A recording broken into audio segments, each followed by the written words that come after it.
Hello मेरे दोस्तों, आज हम आपको संसद में मोइना मैत्री की जो संसदीय रद्द की गई है उस पर एक एडिटोरियल सुनाने जा रहे हैं।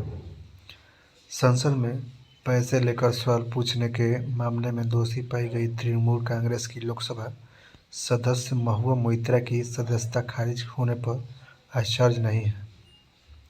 उनकी लोकसभा सदस्यता पर तभी खतरा मंडरा गया था जब यह स्पष्ट हो गया था कि उन्होंने बतौर सांसद संसद में प्रश्न पूछने के लिए उपलब्ध कराई जाने वाली लॉग इन आईडी और पासवर्ड दुबई स्थित भारतीय कारोबारी दर्शन हीरानंदानी को उपलब्ध कराए थे।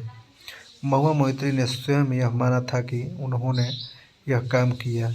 लोकाचार समिति की जांच में यह प्रमाणित भी हो गया था कि उनकी ओर से दर्शन हीरानंदानी की ओर से प्रश्न पूछे जाते थे। दर्शन हीरानंदानी कारोबारी गौतम अडानी के प्रतिस्पर्धी हैं। वह महुआ मोइत्री की आड़ में नीतिगत विषयों पर ऐसे प्रश्न पूछते थे जो उन्हें लाभ पहुंचा सके। मामला केवल इतना ही नहीं है कि महुआ ने एक सांसद के रूप में प्रश्न पूछने के मामले में अपने अधिकार को एक कारोबारी के हवाले कर दिया, बल्कि यह भी है कि इसके एवज में उन्होंने उससे धन और कीमती उपहार भी लिए। महुआ का तर्क है कि ऐसे अन्य अनेक सांसद हैं जो अपनी लॉग इन आईडी और पासवर्ड अपने स्टाफ के लोगों को उपलब्ध कराते हैं ताकि वे उनकी ओर से प्रश्न तैयार कर सके। इससे इनकार नहीं किया ऐसा होता है, लेकिन क्या दुबई में रह रहे कारोबारी दर्शन हीरानंदानी को महुआ का स्टाफ माना जा सकता है? महुआ मोइत्रा अपने बचाव में कुछ भी कहे, उनकी आड़ में पूछे गए 40 से अधिक प्रश्न यही बता रहे हैं कि वह दर्शन हीरानंदानी के कारोबारी हितों को अनुचित लाभ पहुंचाने के लिए सक्रिय थी। इसे अनैतिक आचरण के अतिरिक्त और कुछ नहीं कहा जा सकता।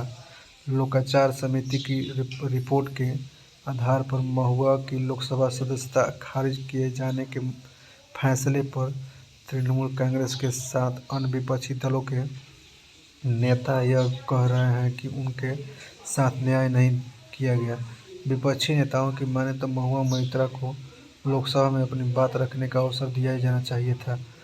पहली नज़र में इस दलील में दम दिखता है, लेकिन तथ्य यह है कि लोकाचार समिति में उन्हें अपनी बात रखने का पूरा अवसर दिया गया